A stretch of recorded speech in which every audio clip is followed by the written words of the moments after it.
खुदा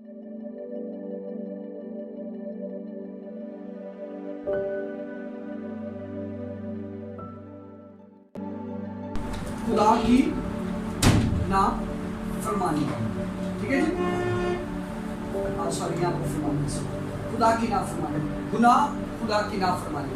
असल में मसीहत में जो हमें एग्जैक्ट नहीं पता कि कौन सा काम करने से गुनाह है, कौन सा काम करने से गुनाह नहीं, इसको कभी भी आपका दिमाग में कंफ्यूजन या आपका दिमाग कबूल नहीं कर रहा, समझ नहीं आ रहा, तो हमारा म्यार क्या है?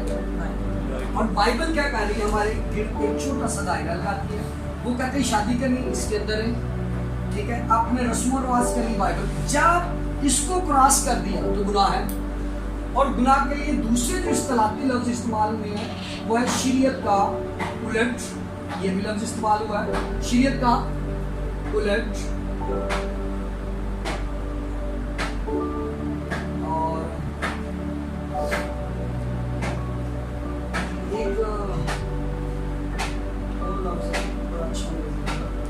शरीयत का मुखालिफ भी लफ्ज इस्तेमाल है, ये सारे का मुखालिफ, खुदा के मुखालिफ भी है, जस्ट लाइक दैट। और किसी ने इसको ऐसे लिखा, अपने रास्ते से हट जाना, अपने रास्ते से हट जाना, ये जस्ट मीनिंग है इसके क्या है जी? मीनिंग। क्योंकि असल में पूरी बाइबल में यही है कि गुनाह नहीं करना है, तो यही है ना, गुनाह नहीं करना जी। उसके बाद जब हम अभी यहाँ पर बहन ने बताया कि इसका लग लग कैसे करेगा, सो इसको हम डिजिट्स में करेंगे, तो सबसे पहले लफ्ज हमारे साथ क्या आ रहा है? जी। आगे क्या है? ये चार लफ्ज, सॉरी, रे नहीं है एंड पे है, this one, okay, no problem. So now as we will be started,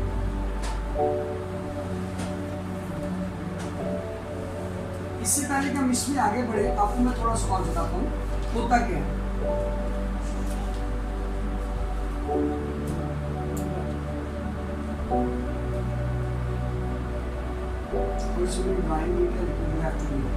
होता कि ये खुदा है, ये इंसान है और ये गुनाह है। और गुनाह की वजह से हमारी रसाई खुदा तक नहीं, गुनाह की वजह से हमारी रसाई बस इस डायग्राम को समझ। सो नेक्स्ट इज दिस, मुझे पता होता तो मैं बड़े अच्छी कंप्यूटर पर प्रेजेंटेशन मेरे पास और प्रोजेक्टर को इस्तेमाल करते हुए हम काफ़ी काम कर सकते थे, ठीक है। मेरे साथ निकालिएगा बुक ऑफ जेनेसिस चैप्टर 3।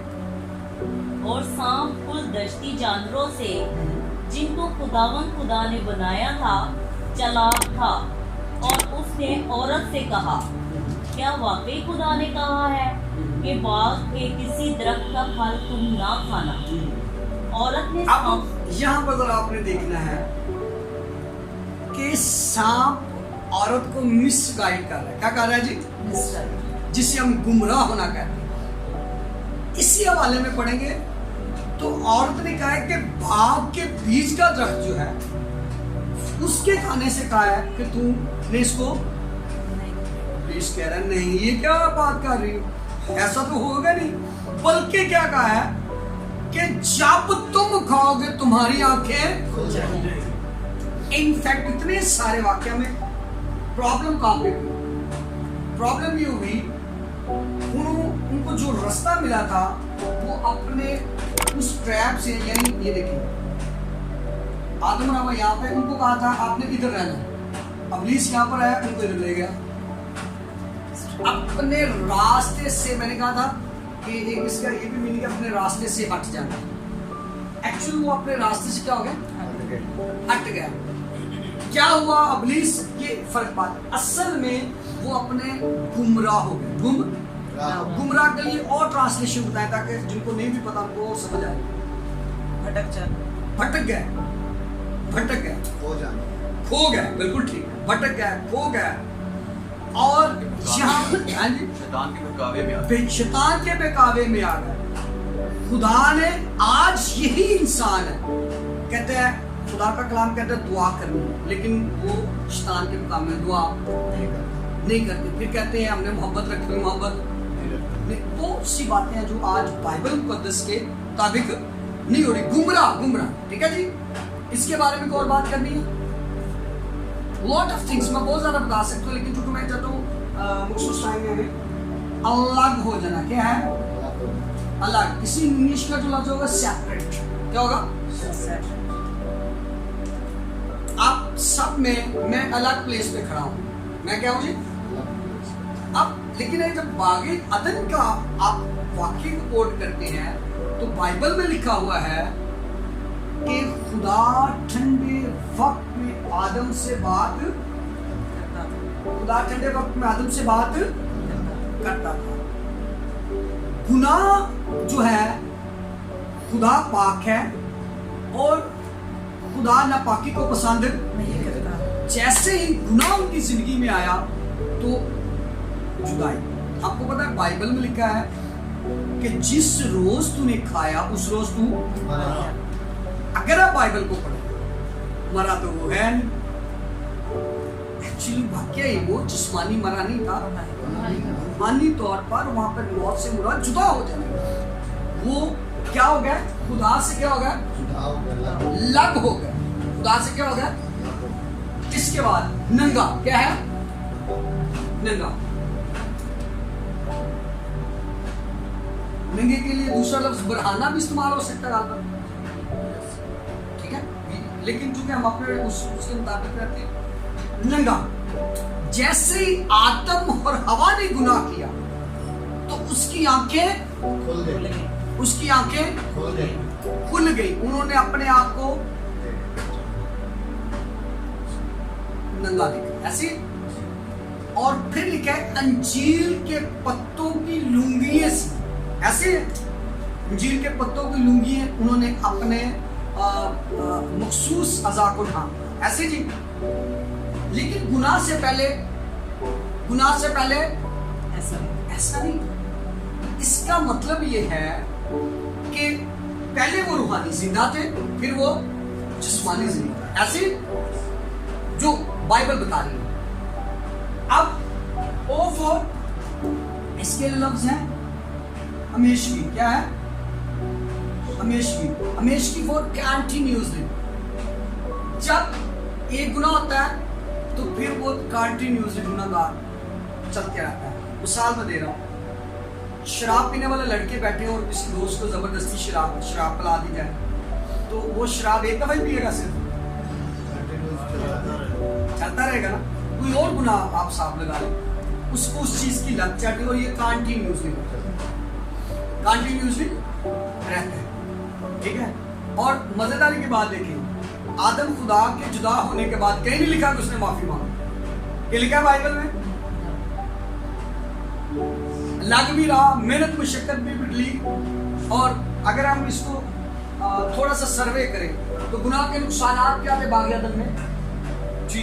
मोटा सा सर्वे, गुनाह जो बाग़ अदन में हुआ उसके क्या नुकसान हुए अकॉर्डिंग टू बाइबल बात करनी है। बाइबल के अलावा मुझे कुछ नहीं आता। खुदा से रिश्ता टूट गया, उससे अलग हो गया। खुदा के साथ से अलग हो गया। खुदा के साथ जो डेली रफाकत होती थी उससे भी उनका करेक्ट और बागेदान से निकाल दिया गया। करेक्ट खुदा की मोहब्बत से जुदा हो गए। ठीक है, मुश्किलात परेशानियां देखनी पड़ी। शाबाश, ठीक है। और ये भी ठीक है। अच्छा, मैं इसको अपने उस्ताद की दोनों लैंग्वेज को सजा मिली। अच्छा मैं अपने उस्ताद की लैंग्वेज तो उस्ताद की लैंग्वेज कहूँगा तो आपका डिंगा जवाब है। कौन सा जवाब है? डिंगा। अब इसको पकड़ के हम सीधा करने लगे। सबसे पहले तो हम देखते हैं कि करैक्टर कितने थे। कितने करैक्टर थे? तीन करैक्टर। खुदा की तो बात ही नहीं है। 3 करैक्टर। सबसे पहले क्या था? सांप को कहा गया कि तू पेट के बल चलेगा और खाक चाटेगा, ये सांप को सलाह मिली। और मर्द को क्या गया? खून पसीने की मैं ऊंट उतारे उगाएगा। और फिर लिखा है तू खाक है औरत को कहा कि तेरे दर्द हमल, यानी इसके लिए क्या लफ्ज इस्तेमाल होगा, ज़चकी के दरमियान आपकी जो दर्द है वो बढ़ जाए। 3 करैक्टर थे, तीनों को सजा मिली, ये मिली। अगर गुनाह ना होता तो सजा होनी थी जी, गुनाह ना होता सजा। इसका मतलब है गुनाह की वजह से सजा। अगर ये नहीं तो फिर सजा नहीं, गुनाह नहीं, गुनाह नहीं, गुनाह है तो फिर सजा। और कलाम में लिखा है कि जब खुदा ने गुनाह करने वाले फरिश्तों को, तो जब खुदा ने गुनाह करने वाले फरिश्तों को न छोड़ा तो फिर आप हिसाब लगा लें इंसान। Have you get the points? No, I will go to next. Okay. इसके बाद हम नेक्स्ट स्टेप पे चलेंगे ताकि हमें पता चल जाए। अपना हाथ खड़ा करेगा जरा डिसिप्लिन को मद्देनजर रखते हुए। बेशक आपको पता है पहला गुनाह कहाँ पर होगा जी, आप बोलिए लास्ट। आसमान पर। आसमान पर जी, इधर से हो आसमान पर जी। आप मेरे साथ हवाला निकाल सकते हैं, लेकिन इसको जल्दी से हम खत्म करेंगे, इतना टाइम नहीं होगा। यशाया 12-14 मेरे को जरा देखिए, जरा देखिए 12-14 निकालिए, जरा देखिए मैं थोड़ा सा स्किप कर रहा हूं। 12-14 जी, क्या लिखा है? ऐ सुबह के रोशन सितारे, तू क्यों कर आसमान पर से गिर पड़ा। जी, ऐ कौम, अब आपको हवाला दे दिया, आप जरा देखिए। सबसे पहले जो फरिश्ता है उसका नाम क्या है? लूसीफर। क्या नाम है? ये फरिश्ता है, शैतान नहीं, क्या है? लूसीफर। और जो इसको टाइटल मिला है वो सुबह का रोशन, ये बाइबल की बात है, सुबह का रोशन सितारा। और ये टाइटल यीशु को भी मिला हुआ है बाइबल, सुबह का रोशन सितारा। अब जो थियोलॉजिस्ट हमें सिखाते हैं ये है क्या? अब आपको पता है बाइबल मुकद्दस में फरिश्तों पैगाम रसानी का भी काम करते हैं। फरिश्ते के बारे में इल्म फरिश्तगान में पढ़ा हो तो फरिश्ते नूरानी, ठीक है। फरिश्ते यहाँ पर जो लूसीफर के बारे में, ये लफ्ज़ जो है लूसीफर, ये इसके बारे में बाइबल मुकद्दस में जो थियोलॉजिस्ट ने हमें सिखाया वो ये है कि ये खुदा, लोगों की प्रस्तिश खुदा तक लेके जाता है, लोगों की प्रस्तिश खुदा तक लेके जाता है जी। इसके थोड़ा सा नीचे पढ़े जहाँ पर लिखा है कि इसके दिल में घुमंड समाया और इसने कहा मैं अपना तख्त खुदा के सितारों से भी ऊंचा। तो तू अपने दिल में कहता था, हाँ, ये वर्ष बोले, तू तो अपने दिल में कहता था। वर्ष बोले। वर्ष है 30। 13 जी। 13वीं आयत में लिखा है कि तू अपने दिल में कहता था मैं आसमान पर चढ़ गया, मैं आसमान पर चढ़ जाऊंगा और मैं अपना तख्त खुदा के सितारों से भी ऊंचा। आप ये देखें, एग्जाम्पल फॉर दैट, ये खुदा है तो मैं खुदा के सितारों, खुदा से भी ऊंचा जाऊंगा। तो इसके दिल में क्या आ गया? घमंड। और बाइबल क्या घमंड के बारे में कहती है कि खुदा गुरूर का मुकाबला करता है। किसी जगह लिखा खुदा के मुकाबला करता है, लेकिन घमंड के बारे में लिखा है खुदा गुरूर का क्या करता है? और खुदा जब मुकाबला करता है तो उसके आगे को ठहर सकता है जी, उसके आगे को ठहर सकता है जी, उसके आगे को ठहर सकता है। सो नेक्स्ट हुआ आसमान से जमीन पर पटका गया, आसमान से जमीन पर पटका गया और वहां पर लिखा है आसमान से गिराया गया, ऐसे जी। अब इसको थोड़ा सा और आगे चलते हैं तो जो थियोलॉजिस्ट ने हमें सिखाया इसके साथ 1/3 फौज थी। जब कोई बगावत होती है तो उसके साथ कुछ लोग, आपको पता है अभी जब हमारे मुल्क में सियासी पार्टी तो जब हम आपस में बात करेंगे तो कोई नून को सपोर्ट करेगा और कोई काफ को, और कोई, हर बंदे की अपनी सोच और अपना नजरिया है, और यही जो जमहूरियत है यही अपना एक है। यहाँ पर भी जब लूसीफर ने बगावत की तो हुआ ये कि बहुत से लोग जो फरिश्ते थे उसके साथ मुतफिर, उनकी तादाद है 1/3। अब यहाँ पर हमें क्लियर नहीं है 1000 में थे, तो बट ये पता है 1/3, यानी 1/3 हिस्सा जो था वो इब्लीस के साथ मुतफिक हो गया। कितना जी? 1/3। और सबसे ऊंची पहाड़ी का नाम क्या है जी? सबसे ऊंची पहाड़ी का नाम कहा ये जाता है कि वो आसमान से कहाँ आ गया जी? Mount Everest. इसलिए इब्लीस को कहा गया है जहान का बादशाह। क्या कहा गया? जहान का बादशाह। जहान का बादशाह। जहान का बादशाह। क्या कहा गया जी? जहान का बादशाह। जमीन का बादशाह वही है, आसमान का बादशाह। आमीन। खुदा आसमान और जमीन का है, लेकिन अब भी चूंकि इख्तियार उसको दिया हुआ, ठीक है, तो ये जहान का बादशाह है। इसलिए हम कहते हैं बादशाहों का बादशाह एक जुमला इस्तेमाल करते हैं। हम उस खुदा की प्रस्तिश करते हैं जो बादशाहों का बादशाह है। हमें आमीन। इसके साथ जो 1/3 की फौज है, इनफैक्ट ये है, तो वो क्या कर रही है? लोगों को गुमराह कर रही है। क्या कर रही थी? ताकि गुमराह होकर क्या हो जाए जी? अल्लाह को हो जाए। और ये गुमराह होने वाले कौन से लोग हैं जी? ये इनमें जितने गुनाह हैं वो आप लिख सकते हैं, जैसे खुदप्रस्ती, ज़नाकार, ठीक है, खुदा की नाफरमानी, जितने भी आप लिख सकते हैं। ये गुमराह हो गए, लाखों ने सुमरात उनकी फौज का हिस्सा बन, उनकी फौज का, क्योंकि वो असल में वो खुदा की बगावत का हिस्सा है। असल में वो खुदा की, और आपको पता है इस बात को आप सब जानते हैं। अगर मसीहत 3 करोड़ है, मसीहत कितनी पाकिस्तान में? और इब्लीस के मानने वाले ज्यादा निकलेंगे कि खुदा के मानने वाले? पादरी साहबान घरों में जाते हैं, मनादी करते हैं, आओ जो चर्च आओ, मुख्तलिफ बातें सुननी पड़ती हैं। आपने बाइबल कॉलेज के लिए मुख्तलिफ लोगों को कहा टाइम नहीं है, ये कौन सा काम है, हमने पादरी बनना है। जबकि आपके पहले चैप्टर में लिखा है कि बाइबल सीखना हर मसीह पर फर्ज है। बाइबल सीखना हर मसीह पर फर्ज है। इसमें कोई पादरी बनने वाली बात नहीं है, क्योंकि लिखा है वो ओसिया में, मेरे लोग अदमे मार्फत से हलाक हो गए। इल्म ना होने की वजह से, आज इल्म ना होने की वजह से मल्टी डिनोमिनेशन हमारे गिरद है। हमें नहीं पता कौन सच्चा कौन झूठा। हमें पता है जिसने बाइबल पकड़ी वो पागल, हमें नहीं पता वो रूहानी है नहीं रूहानी, हमें नहीं पता वो ब्लीच निकालने के बजाय हमारे घर में ब्लीच हो जाए। ये बड़े मुताद होने की जरूरत है। हमें पता है उसके अंदर बदरुए ना हो, हमें नहीं पता उसके। इनफैक्ट हमें इन चीज़ों के बारे में तो पढ़ा ही नहीं, सीखा ही नहीं हुआ। हमें तो पता है कि जी हमने पढ़ना है, हमने डॉक्टर बनना है, हमने इंजीनियर बनना है। और बंदा जॉब फॉर, जिसे मैं अपनी मेरी ऑब्जर्वेशन है, जेल ऑफ बॉस के लिए 18 साल पढ़ रहा, लेकिन खुदा दा बेटा बनना से 1 साल भी जिंदगी गुजार। एक नौकरी के लिए, गुलाम बनने के लिए मैं कहूँगा 18-20 साल स्टडी करते हैं। कि खुदा दा बेटा बनना से 1 महीना भी नहीं पढ़ सकता, 1 साल भी नहीं पढ़ सकता। खैर,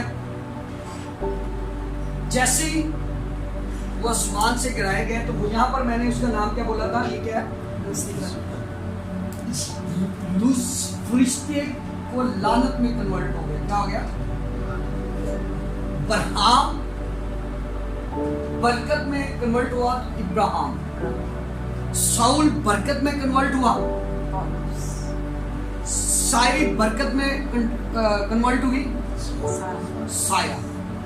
लेकिन यहाँ पर ऑपोजिट गिना जाएगा।